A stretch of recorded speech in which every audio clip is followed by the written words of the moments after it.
Admitting. Admitting. There we go. Cool. All right. Well, we are just at about 3 p.m. Eastern. We're a moment early, but we don't worry to get worried about getting started early. Hello to everybody who's joining us today. My name is Chris Jenkins. I'm one of the board members of the ABMA, and I'm going to be host today for our Zoom summary, our first go around this year for Behavior Month. So big thanks to everybody who's been engaging with stuff that we have going on this month. This has been a brainchild that's been growing over the last couple of years, and it has been evolving year after year. So this is our new thing that we were trying out to give everybody another way to interact with the ABMA and to be able to ask questions to the people who've been submitting the content that we have this week. So this week, we have our human animal connection week. So we're excited to have everybody here for this. And we've got some of our contributors who have presented content for that topic. When we've got somebody's mic going crazy over here. I'm working on that. Sorry. Justin's gonna mute some folks. And yeah, speaking of muting, the reason why that's important is we are recording this so that for folks who are in attendance who want to review anything that we talk about today, that'll be available for them. But then this recording will also be available through the ABMA's Facebook page and through our link on Facebook, which will go up, which is where most of the content has been going on here. So we have a special guest with us this week. And I feel lucky because I get to see this guy a lot because he also happens to be my boss. But that's Steve Martin, President and CEO of Natural Encounters. And we have a bunch of our other contributors here. So we'll get to everybody and talk about what's going on. But Steve, we're going to let you kind of start things off as our guest here. So you want to talk a little bit about what you do, what our company does, and your thoughts about the human-animal connection? Yeah. We're a company, NEI, or Natural Encounters Inc. is a company of just over 50 trainers, I guess. And we do educational shows, bird shows. At Disney's Animal Kingdom, we have 2 shows. And then we also do a lot of consulting, different zoos all around the world. So it's mostly what I do is consulting. I go to zoos and help people learn more about the science and the application of behavior change principles. So it's a really interesting topic you have going on here. And I did get to watch some of the videos, which were really great. I really liked it. And sorry for the ones who haven't shown yet. I look forward to seeing those next time, many zoos. So the human-animal connection, I mean, there's a lot of moving parts, right? So you can think about the training side, which is what I think probably most people showed on their videos and things, is the way we connect with animals in training and the relationships we build with the animals and things. And there's so much we can do, hours on that side of the human-animal connection, the training side. I suspect we're going to get to that in a little bit because there's a lot of folks here who are expert trainers, and I look forward to hearing from them. But there's the other side too, and that's the human-animal connection with the guests and the visitors to our facilities and how we create connections with the people who visit, our guests who visit the facilities. And a lot of people for generations, I guess, have thought that the way we should connect with them is through education programs. And often what that looks like is downloading a lot of natural history information about the animal that you happen to have in front of people. And for many years, and still now, that's been the standard. You know, we want people to learn more about the animals at the zoos and translate that then to those animals' wild counterparts, which is effective at some levels, I'm sure. At least we're getting people connected with the animals when they're up close and personal. I've taken a little different path on the human-animal connection. You know, I used to think my job was to educate people. And so back in the day when I first started, I would go to the natural history books and I would learn everything that there was to read in the book about, let's say, red-tailed hawks. And that's what I gave people when I had a red-tailed hawk on the stage. All about red-tailed hawks, all the scientific names. They're bootial, built for soaring. They hunt from sitting in trees or soaring over the fields, and on and on. It went on and on and on. And it was my mom who finally pointed out how terrible that was, because she reminded me, I bored people to death. Nobody cares about that crap, she said. I thought she was talking about me. She probably was. But I started thinking somewhere down the road that rather than try to educate people, my goal now is to inspire people to care more about the animals, because through inspiration, we can then hopefully lead people to conservation action. And that's what it's all about for me. So in the programs that we produce, whether they're shows at Disney or any other place that we do shows or programs, some people in Europe especially call them, we try to look at every bit of dialogue that we have in the show and make sure that it tells a story, and a story that leads to inspiring people. Through the behaviors that we have in the show, we want to connect people through the visuals of the animals doing species appropriate behavior on cue, and we can interpret it. Better yet, the animals can interpret their own behavior. When you build a story through the animal's behavior, like at our Disney show, we start out with a raven or a Kia that comes out, walks around on the stage, finds a plastic water bottle, and no trainers on stage or anything, and just walks around, looks, and finally finds a recycle bin over there and then recycles that bottle. Everybody applauds. It's a great way to start the show. But most importantly, the story is told by the animal. It's not the trainer talking about, see, recycling so easy, even a raven can do it. When you inject the interpretation from the trainer, I think it dilutes the message a little bit. But when you allow the animals through their behavior to tell the story, there's a different connection between that animal and the guests who are watching. And that's what we're striving for. We want people to know a little more about the animal for sure. But most important, we want them to care about the animal. They're not going to remember the scientific information or most of the words that we say, but we want people to walk out of the theater caring, because it's their attitude that's more important than their knowledge about those birds or any of the animals. That's my opinion. It's their attitude, because the next time they see a red-tailed hawk, maybe down the barrel of a shotgun, it's their attitude about red-tailed hawks that caused them or inspired them to pull the trigger or not. On red-tailed hawks, owls, when we have a red-tailed hawk or an owl or any raptor in the show, we always talk about this bird can eat 1,000 mice in 1 year. Now that connects right to people. People don't like mice. But if you talk about how powerful a red-tailed hawk's talons are, it can go right through my glove or right into my hand. That paints a picture of danger. And people start thinking, oh my God, I have my dog in my back, my kid, I can't let my kid go.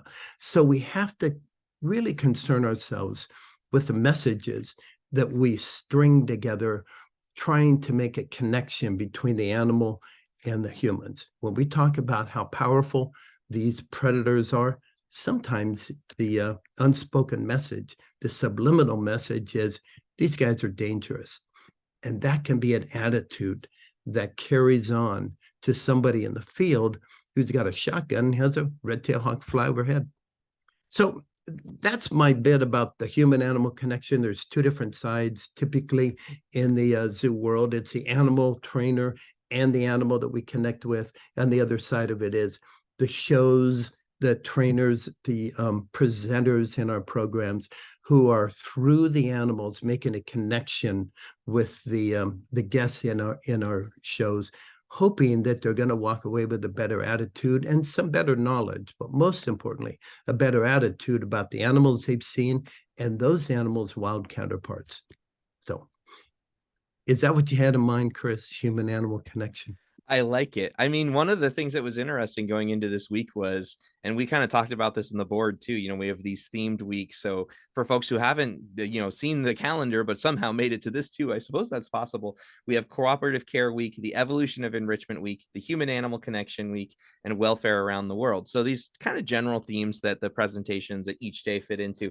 But human animal connection is such a broad topic. It's like such a big thing. So what was nice about it is we said, there's so many different things that can fit into that. So it gave people the opportunity to come at it from whatever angle we wanted to. So as we reached out to people asking for content, would anybody like to contribute to Behavior Month?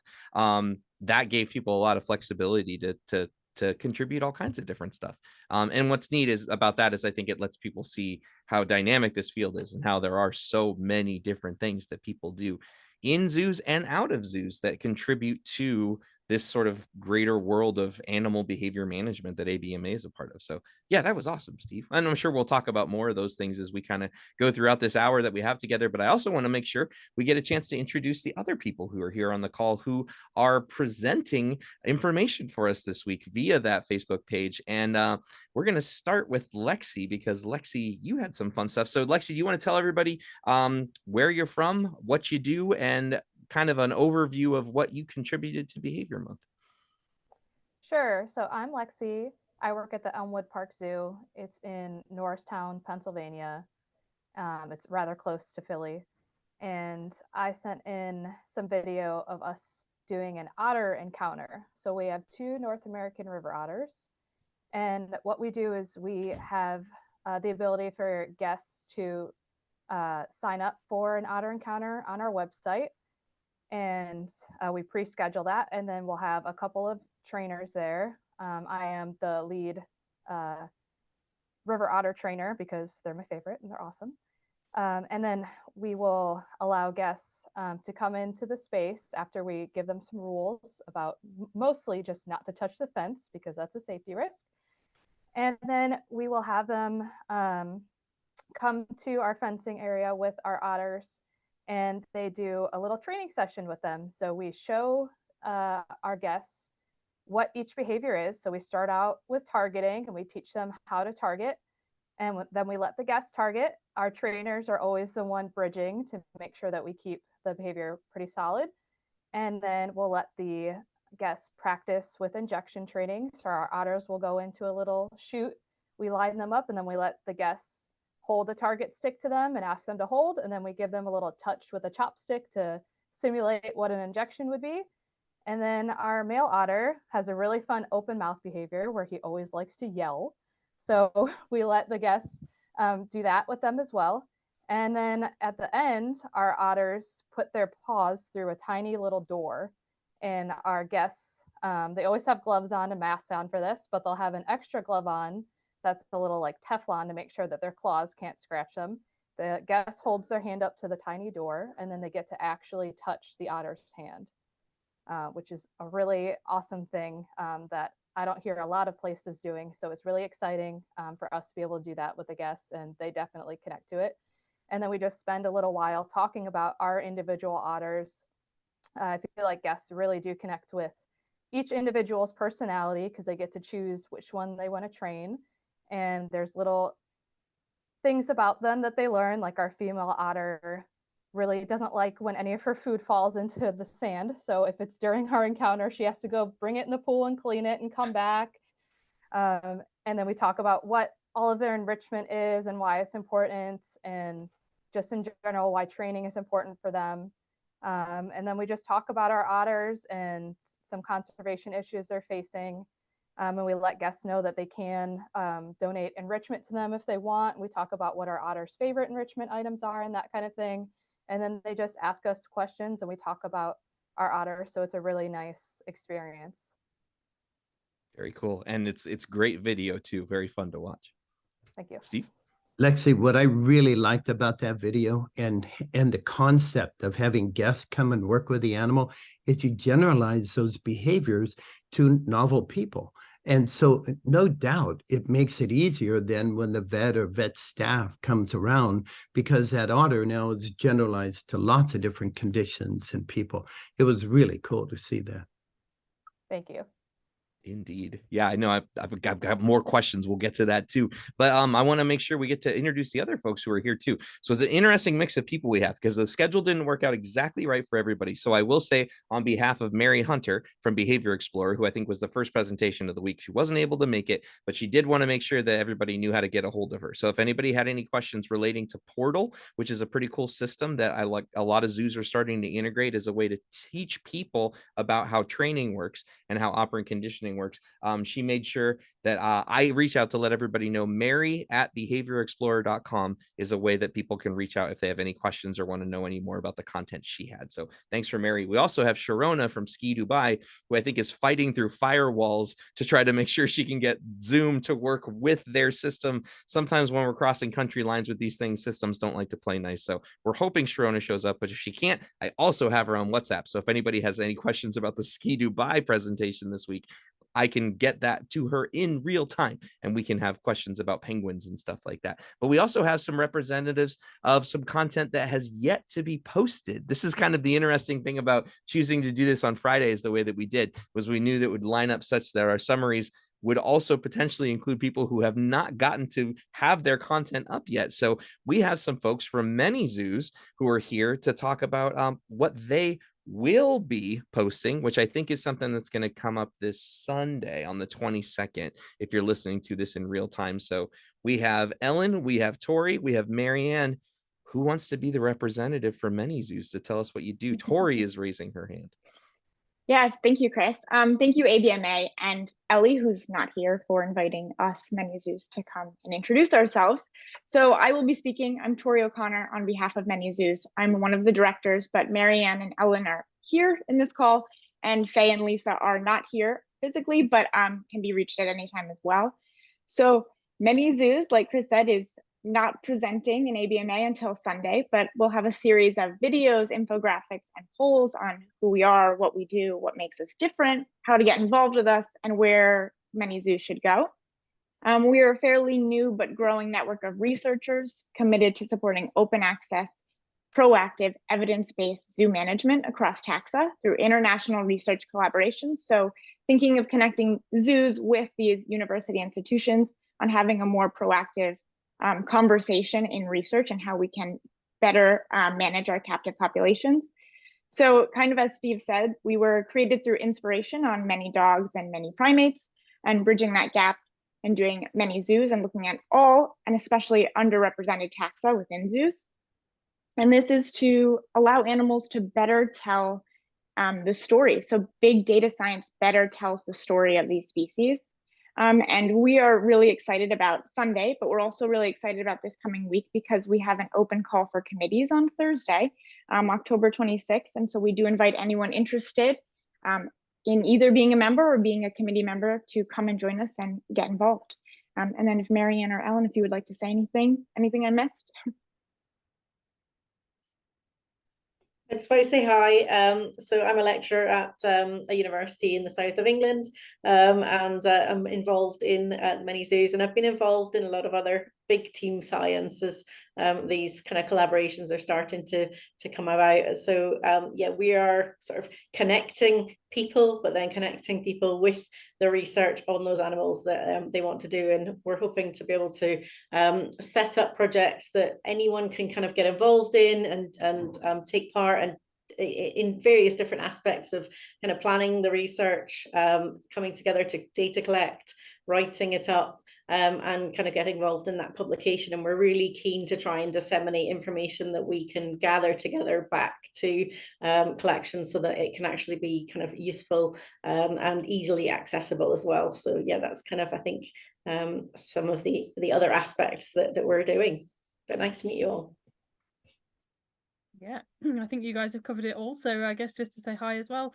I'm Ellen. I'm also in the UK and working at a university. So it's really nice to have the opportunity to work on a worldwide scale as well. I think that's what's also really sort of unique about it, is that we're sort of bringing everybody together from very different areas and with very different kind of thoughts on how processes work as well. So yeah, it's good to meet you all. Thanks for having us. That's very, very cool. Well, for the folks who are attending here, again, if you have any questions about anything, feel free to either put it in the chat. This is a tight enough group too that if you want to raise your hand and say you want to be on camera or you want to talk, you can do that as well. Otherwise, we're going to kind of just keep chatting with each other. Steve, go ahead. Quick question for Tori. Did you say that you had different committees that people can join? Yes, so we actually have an open call for 5 different committees this Thursday. So a couple of them are communications and technology, but we're also going to be looking at research committees as well. So any ways to get involved, we welcome people.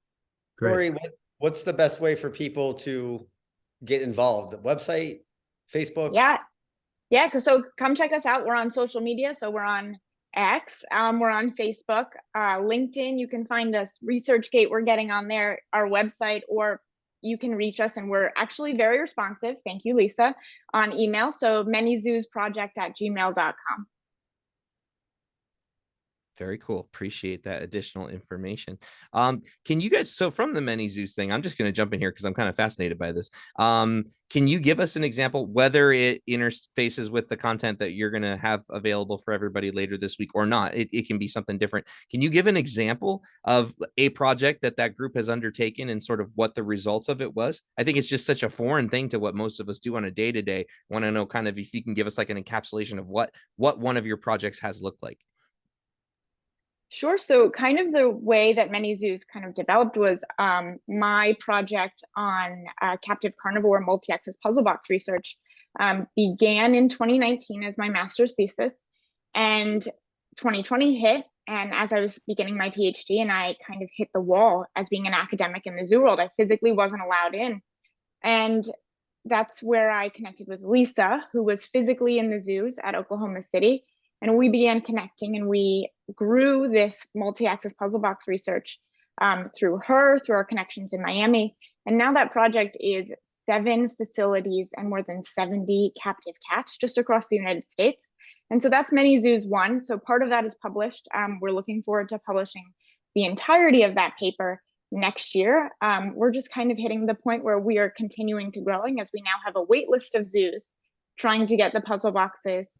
And so that's kind of what Many Zoos 1 has looked at. And then Many Zoos 2 through 4, 5, 6, we're working on a carnivore spatial memory task. We're looking, and if you check us out on Sunday, we have a poll for a couple of different other projects we're looking at. So contra freeloading in meerkats and prairie dogs. We're hopeful to look at Kawadi cognition. We're hopeful to look at also human side. So we love the human animal connection. So we're also interested in the zoo visitor experience. So we have a couple of different projects and a couple of different collaborators that span into behavior and then past behavior on the entirety of the human animal connection. I love it. That's fantastic. Yeah, there's so much that goes into what we do that, and and I think it's fascinating anytime we have the opportunity to say, well, we all have a sense of what our animals are capable of, or we have a sense of this is how management works, or that this is what this species does or likes, but we don't always necessarily have the data to back that up. So to be able to partner organizations together to gather that sort of information, I think that's so cool. I think that's fascinating. Well, Tori, you also mentioned something else that makes me want to get back to Lexi, because it's something I've been thinking ever since I watched that Hodder video, because you mentioned 2020, and 2020 is this thing that will continue to hang over our heads for so many different times. And our company started an online initiative as a result of that, when all of our shows and other normal things shut down. Look as an opportunity of what we can do. And now I see people interacting with these animals in a zoo at a time when following, even though we're a couple years out of when pandemic stuff kind of started, I could see that there are other zoos that would see that kind of thing. I'm like, oh my gosh, how can they have people interacting with animals that way? That's crazy. So tell me the history of that project, and any barriers you might have run into or considerations you might have had. Thinking of it from a pandemic perspective is what made me think of it, but I'm sure had that not even happened, I'm sure there would have been people telling you happily why that was a bad idea or why it couldn't have worked. So do you know what the history was leading up to this, or is this something you got folks have been doing for a while? So it started a bit before I started at this facility, but I know that we just had a lot of parameters in place, like making sure that the guests always had a mask and gloves, and we always check beforehand, like we'll offer them those things if they don't have it, and then they have to wear it for the entire encounter. But I haven't heard of any negative feedback or any concerns about it. Our exhibit is open top, so technically that there is a risk already associated with those otters. So us being close and personal, we just made sure we wore, like I mentioned, masks and gloves, and we haven't had any issues or concerns brought up. That's a good thing. Yeah. Have you been able to collect any feedback from the guests about, I mean, obviously I think most people would be excited to get to do that, but I mean, is there anybody at the zoo that's actually trying to like collect any more data about what the impact of something like that is, or are there other things at the zoo like that that people can also see, or is this sort of a unique opportunity at the zoo? So we have some other encounters with some of our education animals. I can't think of any that are more of a COVID risk than our otters, but we definitely have been moving towards being more open about things. A lot of our COVID susceptible animals have gotten vaccinated, and we are working on boosters as well. Another instance that's a little bit relatable is that we have tunnels in our building that houses our primates, that the primates can walk through above guests. So that's a risk as well, and we don't force guests to wear masks in those buildings. So really, we've just been trying to vaccinate everyone, and we haven't run into, luckily, anyone getting sick. So we've been lucky in that way. That's good. Well, and I think, Steve, I know, a big part of your job, like you said, is to visit other zoos, consult, share ideas.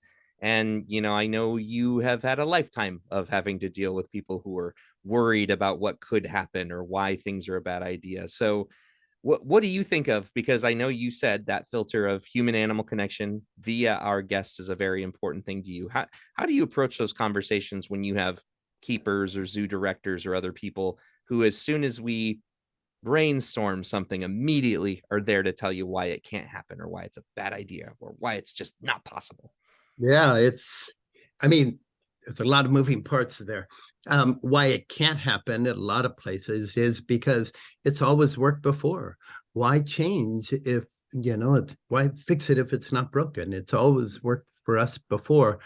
And that's a common theme at some places, especially when there's people who lead an area and they've been the leader for a long time, 15, 20 years.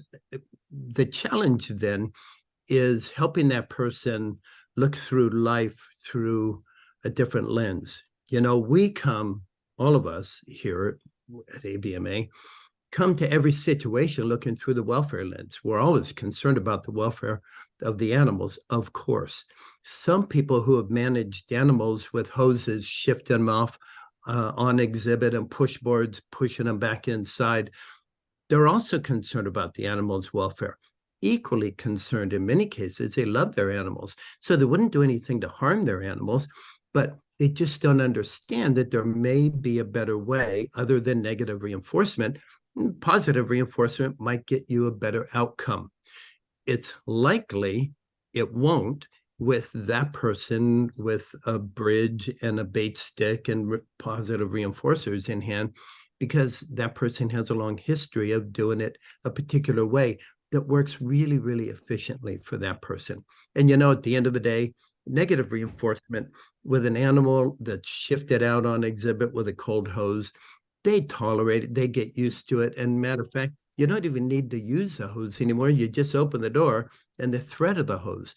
That's what happened with the elephant community. The elephants, you don't see people beating on elephants back before everybody went protected contact, because they don't have to. They have a little bit of history associated with that aversive stimulus. And so they do their thing, recognizing that there's a possibility there could be an aversive stimulus. And so it's the same with people, and I'm sorry, I'm battling a cold here. So it's the same with people who have managed animals with negative reinforcement all this time. They just don't understand sometimes what a better way could look like. And they have no skills in that area. You try to teach them a little bit about the science and about reinforcing behavior with some sort of positive reinforcement. And they say, why fix it? It's not broken. Look at the animal, We try to teach people and help people understand the detrimental side effects of using negative reinforcement. And there's several of them out there, but, they don't experience these because the animals have experienced negative reinforcement for all these years. So the point I'm getting at is that it's hard for some people to realize there's a better way than the way they're doing right now is working just perfectly. And if we can help them understand, and I've been in a number of zoos, and a zoo in Singapore where the elephant trainers didn't want me involved a bit, but we worked with the primates and the sea lions and even the reptiles. And finally, after a long time, months of making progress, the elephant trainers tapped me on the shoulder and said, hey, I'd like to, explore some things. So anyway, we transitioned their show from negative reinforcement to positive reinforcement, which was, great for the animals, of course, made it more safe for the humans too. But anyway, and you and I both, Chris, on the consulting projects we've worked on, we've seen that many times. People just don't understand there's a better way, especially if they've been doing their way for a long time. Sometimes it's a battle worth fighting. Often it's not a battle worth fighting. And what we do is we go to another area, the zoo, and we make good progress there. And then at the lunch table, people hear about this positive reinforcement thing and how well it's working in that area. And just like the Singapore elephant trainers, they might come ask the questions. And, at NEI, Chris, as well as I do, we never make anybody do anything they don't want to do. We're positive reinforcement trainers of humans. So we don't tell people what they have to do or even what they should do. We put information on the table in front of them to consider. And here's some things, if you think it might work for you, you might pick it up and we'll help you use it. But it's just as comfortable for me if you let it lay. And if people don't want the information we have to offer, we're certainly not going to force it. And then we train that person, like any animal, we catch them small approximations of doing something right, like a question. They just have a question. And then we reinforce that. Thanks for asking that question. It's a really insightful question.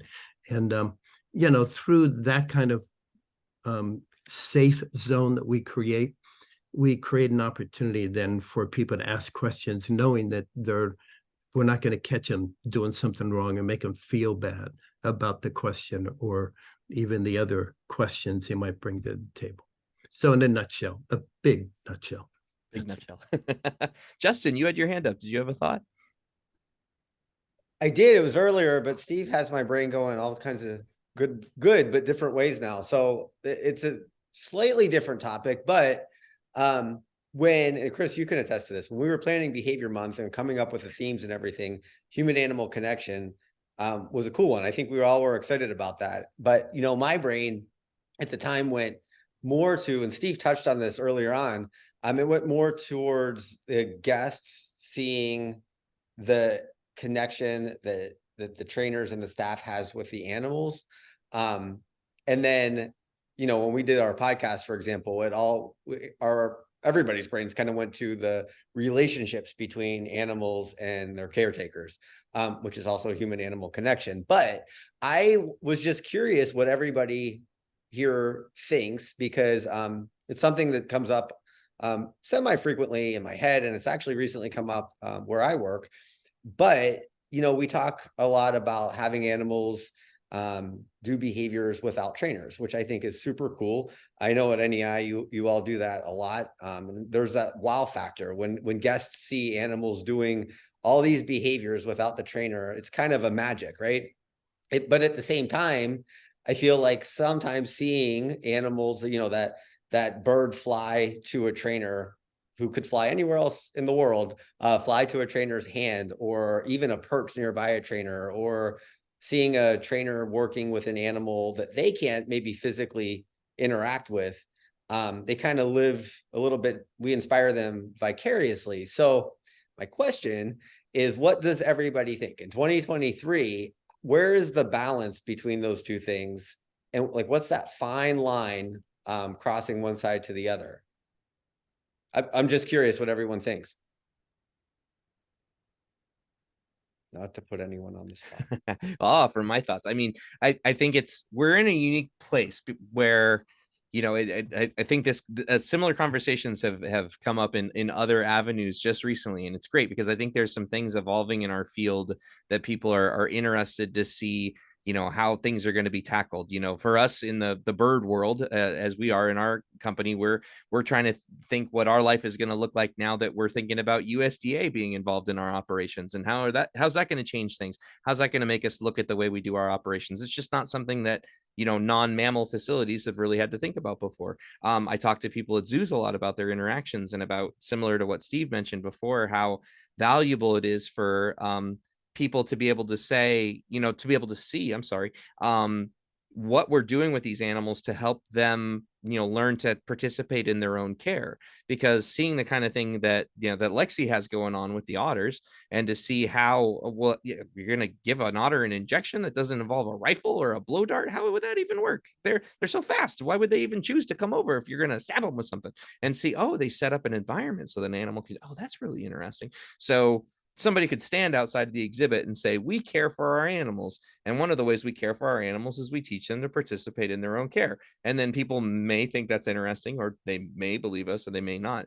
But we can also show them what that looks like. And I think that's really cool. And I think that, the science of how we've evolved the way we work through animals, and people understanding consequences better and understanding setting up antecedent conditions better, it's evolving, and like training is growing. And when we would work with newer groups of trainers 5 years ago, they knew more than the groups of trainers we might work with 10 years ago. And the people today are coming in knowing a little bit more than the folks did 5 years ago. So we see this evolution happening. Training is not unusual now. So, but what is the nature of the training? What is the skill level involved in the training? I think is very cool. So, I mean, I think that anytime we can have animals, using their senses and adaptations to show people like them doing things that they don't have to just like see an infographic to say, okay, meerkats are meant to stand on a hill and one of them is a sentry and the rest of them go about their business. Okay, cool. And then they look at the exhibit and it's a bunch of things sleeping in the sun.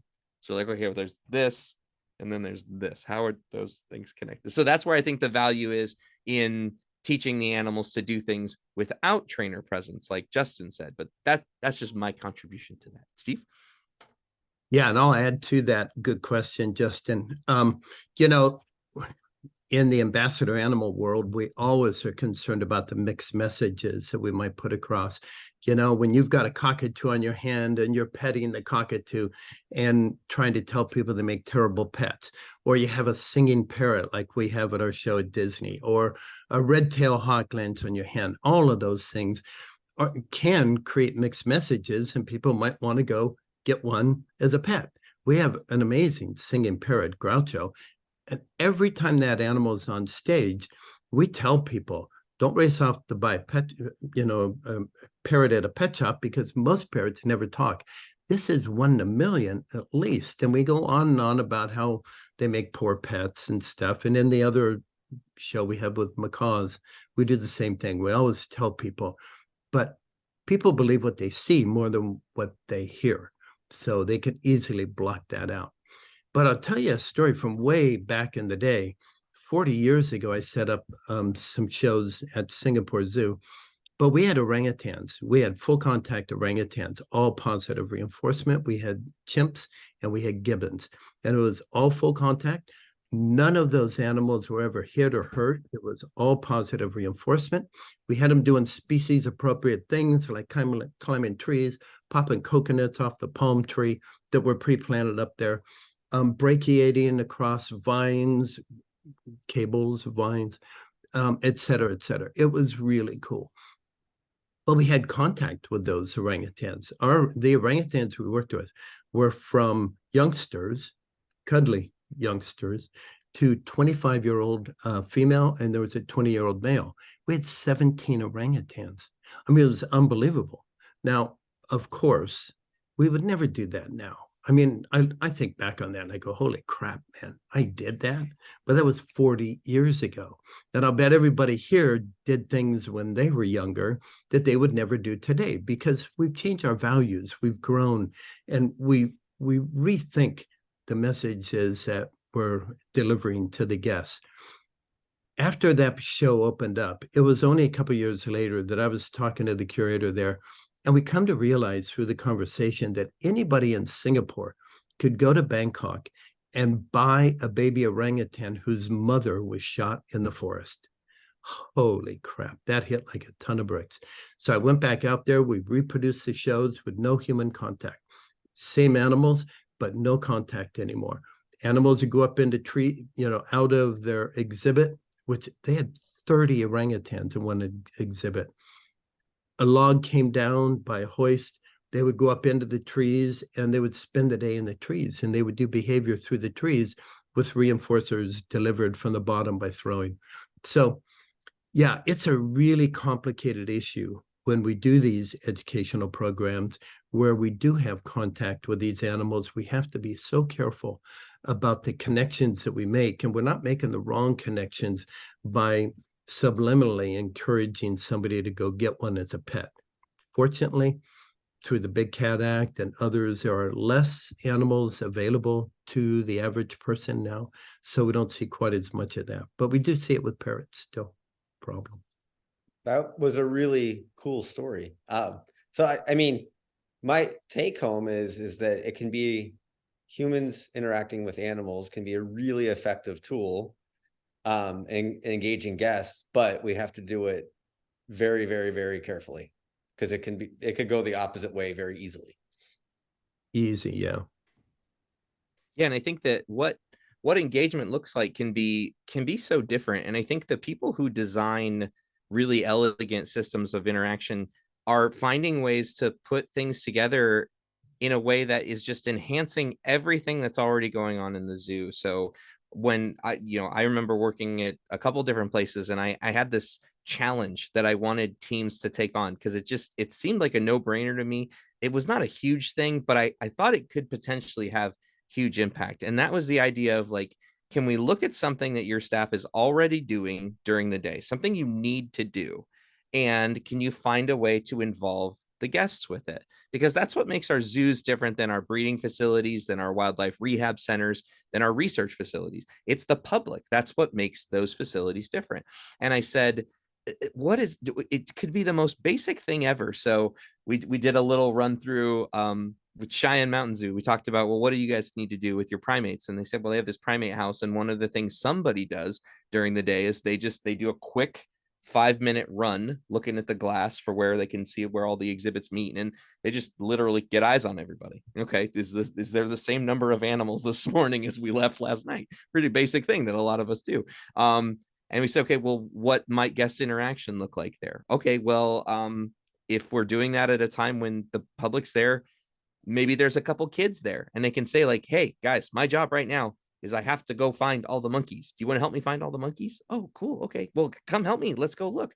It's something they have to do anyway. The one I was encouraging people to do was, if you have a setup where you're taking weights on animals on exhibit so that it's not in a holding area where nobody else would see it, could you do something as simple as just give the clipboard where you're writing the weights down to somebody on the public side and say, hi, my name's Justin. I work with these cheetahs. I'm going to go weigh them now, but I have food, I have my clicker, and I have to go. I don't have hands to also write their weights down. Does anybody want to help me with that? And something like where, and so the only team I've seen that actually templated it was at the Indianapolis Zoo when we were helping with some macaque stuff. They were there and they had some of their keeper docents and volunteers come over and help us, and they weighed the birds on exhibit, and with a radio, somebody who was in with the birds yelled out the animal name and the weights that they were getting, and then somebody outside with another keeper was actually writing everything down. So what I liked about it, is it the biggest thing in the world? I don't think it was, but it didn't take any extra effort on the part of the team, and it helped reinforce for me something that I had heard. And if you've heard this week's episode of the ABMA podcast, Animal Behavior Conversations, that Justin and I were, I think I told this story there as well, but I attended a welfare conference a couple years ago at the Denver Zoo, and they had a presentation from their research department. And what stuck with me to this day, and I talk about it all the time because it made such a big impact on me, was that from the research that they had done, they are looking at what people's experience was like. That's super important at zoos, because the more people who come in and are happy, that's more paying customers. That means more money, and that means more support for the animals at the zoo and for the projects that the zoo supports. So that's very important. And they said that from their research, the number one indicator of whether or not a person would say that they had had an exceptional experience at the zoo that day. So that when that was their highest rating that they had was exceptional. The number one indicator of whether or not somebody would say that they had an exceptional experience was whether or not they interacted with a member of animal care staff. That was it. So it wasn't, did I have the best meal ever that was at their commissary? It's the best zoo food ever. It wasn't, did I get to pet an animal? It wasn't, did I get to see an animal do a cool thing? It was whether or not I interacted with somebody who takes care of the animals. So it reinforced for me this idea that, like, because the work can be so hard and there's so many things that have to get done during the day, we can lose sight of the fact that in the eyes of many people, all of us who work in these facilities are like rock stars, right? Especially for the young ones, especially for the kids. So to see the kind of thing that Lexi and her team is doing with those otters, and to see the, if you haven't seen the video of the station training that they did at Ski Dubai with Sharona and her team, it's really neat, teaching these animals where to be so that they can get really close to people, to get like a really memorable experience, and to have it be something that the animal is in control of. You know what your job is. We're going to put the people here so they're out of your way, and you're going to come here and it's going to be worth it because we're going to have reinforcers involved that you like. We're going to let you control how you get there. We're going to let you control when you leave. It's just such a cool system. So kudos, Lexi, for your team being able to pull that off, because I think that kind of thing is just, it's high level. And I think that when we see people doing stuff in zoos that way, I think that's pretty cool. Chris, to your go ahead. point, to your point, that is, I think, spot on, because people and guests, whether they're kids or adults, see the connection that we have with our animals.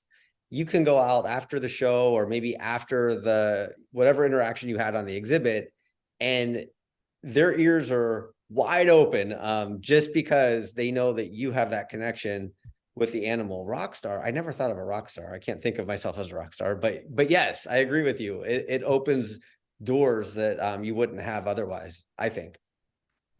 That's how Corey? I think about it. I think one thing that's like really interesting about that story as well is the fact that they are connecting with that person rather than with the animal itself. And I think that comes about because that's a sort of special thing that keepers just generally don't have the time to spend going and talking to everybody. So when they single one person out, there's like a really unique aspect there. And I think the whole sort of discussion there around whether or not we should be kind of, actively training animals and kind of having that all on show, or, whether it's better to be kind of behind the scenes and having animals doing natural behaviors, I think is the opportunity that we have when we train to be able to show that we don't need to be restraining and handling animals.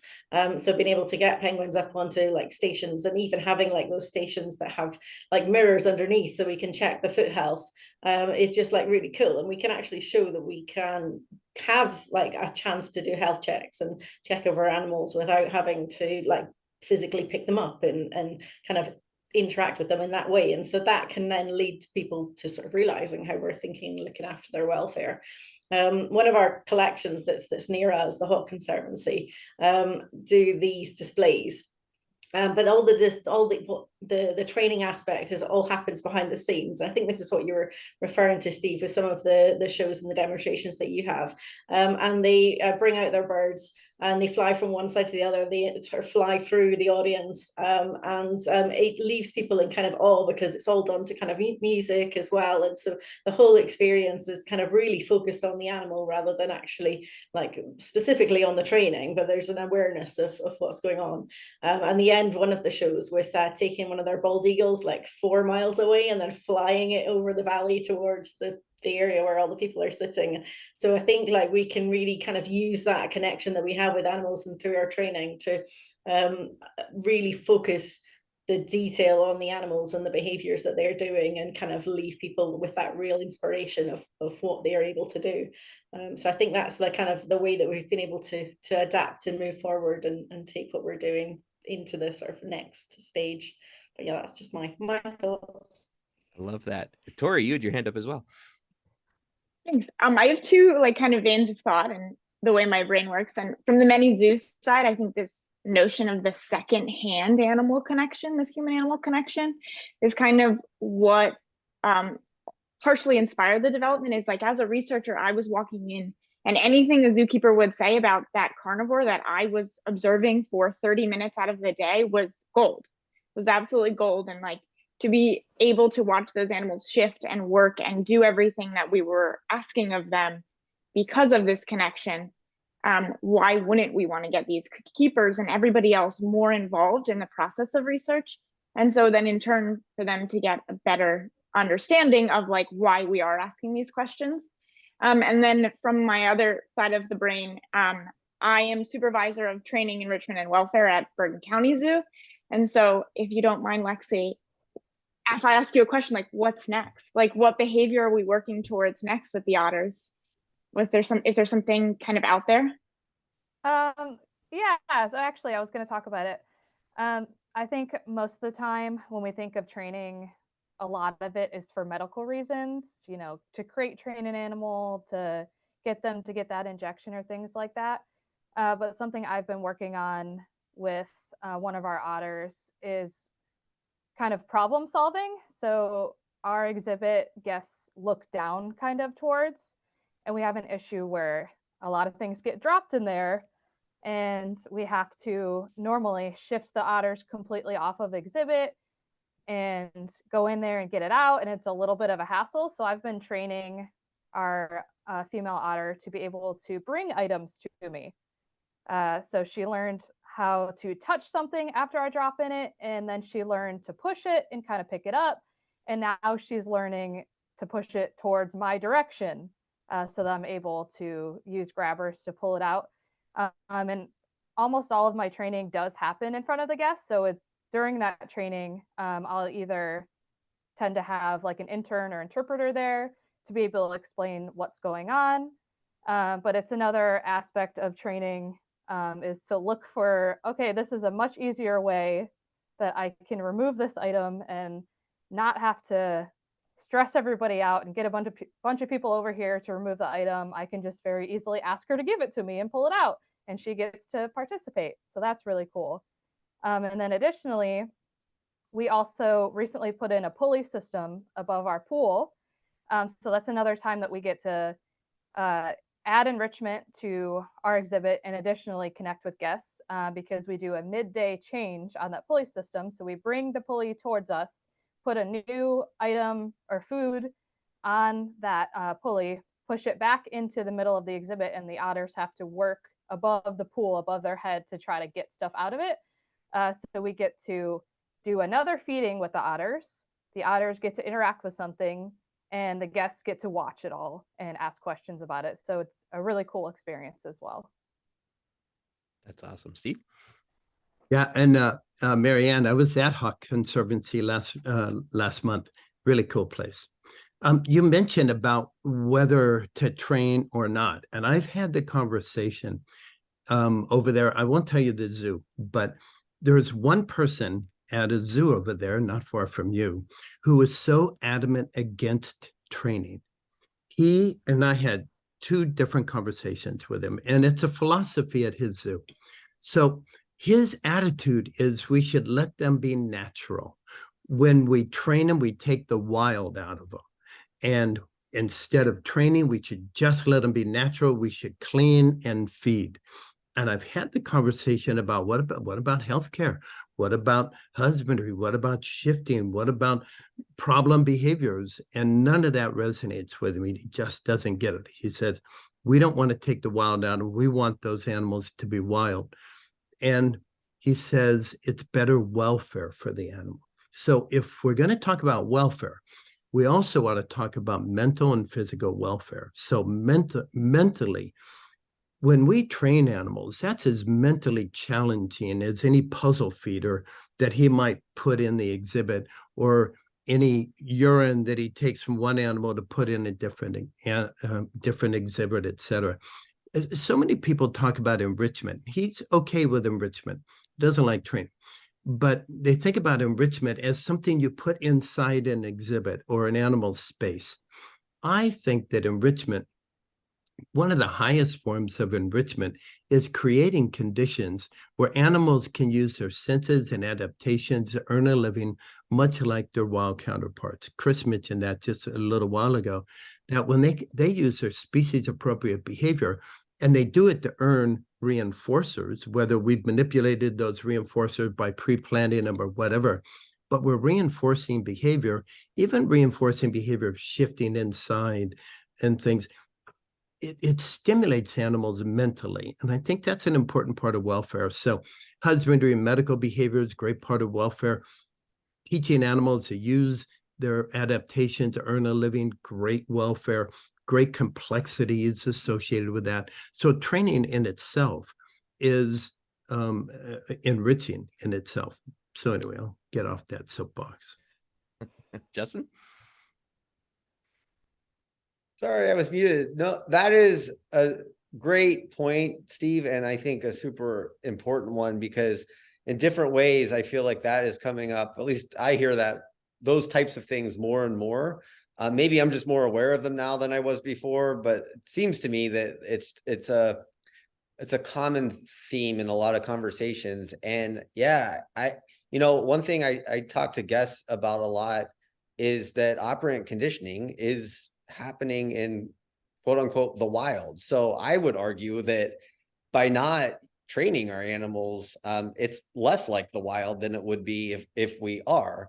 And the second point I just wanted to make is, you already made it, Steve, but just the take home is really training is enrichment is training. So I think we as professionals need to kind of move everyone towards viewing them as one and the same. They're both important, but you give an animal an enrichment device, I would argue that's training, right? Like they're operating on their environment for desired consequence, to get desired consequences, or to maybe even avoid something. So I think, best welfare, it's all of that together. And I think separating the two is kind of dangerous in terms of welfare. Interesting. Marianne? Yeah, no, I completely agree with those points, Justin. And I think one of the things we have to kind of remember is that we're not giving our animals, it's not possible to give our animals all the opportunities that they would have in the wild. So it's almost like our responsibility to ensure that they still have those natural behaviors and those natural understanding to be able to cope. So that we're keeping as many sort of those natural expressions as possible. And one of our directors of many zoos has just recently brought out a paper discussing the endangered brain and how we need to make sure that we're keeping our animals cognitively challenged as much as possible, to be able to keep them in a place that could potentially be in future generations released back and able to cope with the wild. So yeah, I would definitely argue that there's a place for it no matter what, and ensuring that they have those abilities to make choices and decisions and be able to understand what it is that they're doing. And that can come about by training them for various tasks that they might end up having to meet in the future. So yeah, I definitely agree. Yeah, Lindsay in the chat added, oh, yes, they would have to be utilizing their mental acuity to solve problems and scenarios in a natural setting. Just because reinforcement is artificial to the situation, in quotation marks, doesn't mean it's any less valuable than the reinforcement for a similar situation in a natural setting. So I like that point. Lexi? I was going to say, I think we're even training them, like you mentioned, with the enrichment. So, we offer our otters a dig box. And we can change out the panels on it. So they have to really work at it. Every time we give them that box, if we're putting something different in it or changing the way that they have to get in it, they're teaching themselves, okay, I have to figure out how to get it out this time or do it differently. We also give them ice blocks with totally different materials in them every time. So we'll give them something hanging from a chain if it's a bowl or a puzzle feeder that's been frozen in ice. You could argue, naturally during the winter they would have to work at ice to get, whatever food item they would need anyway. And we're presenting them with it in a different way, or trying to each time. So they're having to problem solve every time they do it. So it really is intertwined, that training and enrichment. And you can be involved, or you can, give an item to them and they have to figure it out themselves too.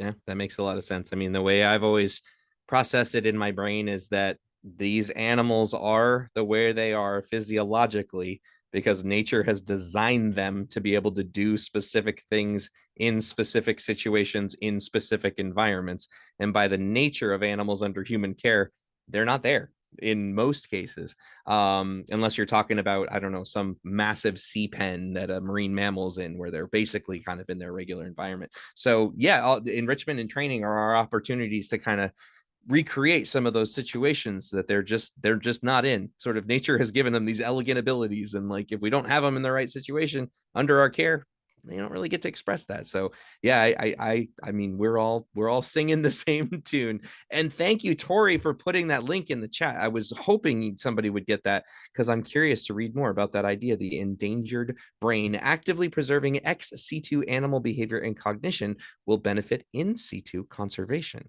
How cool is that? So we're going to make sure that that is something that is in the chat for anybody else who is available to get there. Well, I know we're kind of rounding the corner on time, and this is something we could continue to talk about. And I hope we do continue to talk about. And what's really, really nice is that everybody here already brought up welfare as kind of the next frontier for what some of these conversations need to look like. And that's our theme for next week. So that's super cool because we're going to be doing this again next Friday. And we hope that people have the opportunity to join us because we've got facilities from Austria, Australia, United States, UK, the UAE, and Denmark who are going to be representing some of the training and enrichment stuff they do with their animals. So that's going to be super, super cool, including I'm going to do a specific shout out, Arizona Wildlife Park, which I'm going to shout out because Lexi, they did train their North American river otters to retrieve things from the pools and the exhibit they have. So if you need to pick the brains of anybody, any trouble you run into, reach out to those people at Arizona Wildlife Park because they did that. And it's a very, very fun training project. So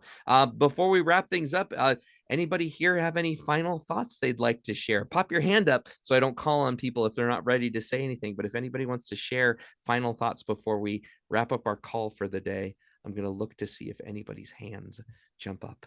If not, I'm going to keep talking because that's the nature of my job in this situation to be able to do that. Marianne, thank you for saving me. Oh, I'm only just going to say a little quick shout out and look out for our content that's going to come out on Sunday and find out more about our projects, our ideas for many zoos going forward. And I look forward to seeing anybody that's interested coming along to any of our future meetings. But thank you for the opportunity tonight. Thank you for providing some content for everybody to enjoy. Justin? I just wanted to remind everyone that I did put a link to a survey in the chat just to get everybody's general feedback on the Zoom session. We want to take in all of the feedback you have, what you liked, what you didn't like, because we want to make each week, but each year that we do this for Behavior Month better and better. Very cool. Thank you for that, Justin, and for running the behind the scenes on this call. Very important to be able to do that. Anybody else? If not, we will say thank you. Oh, Steve? I'd just like to say thanks for inviting me. This has really been fun and insightful, learned a lot. And it was great to see the collaboration with the people on the screen here. It was great fun. So thanks for inviting me, Chris. No, thank you very much for being our special guest. Well, thank you again for contributors for showing up today. Thank you for the folks who are visiting and getting to enjoy that stuff. We appreciate you being here. And yeah, remember, keep checking in on our Facebook page. That's the best way to get most of the content, or any of our other social media outlets. We'll have more fun podcasts and more fun content leading us through the end of the week. So thank you once again for everybody. The recording for this will be available again through those resources. And we hope everybody enjoys the rest of their day/night/morning wherever you are joining us, since we have folks all over the world. So appreciate it, guys. And we will see everybody again through the rest of Behavior Month. Take care. Bye, everyone. Thanks.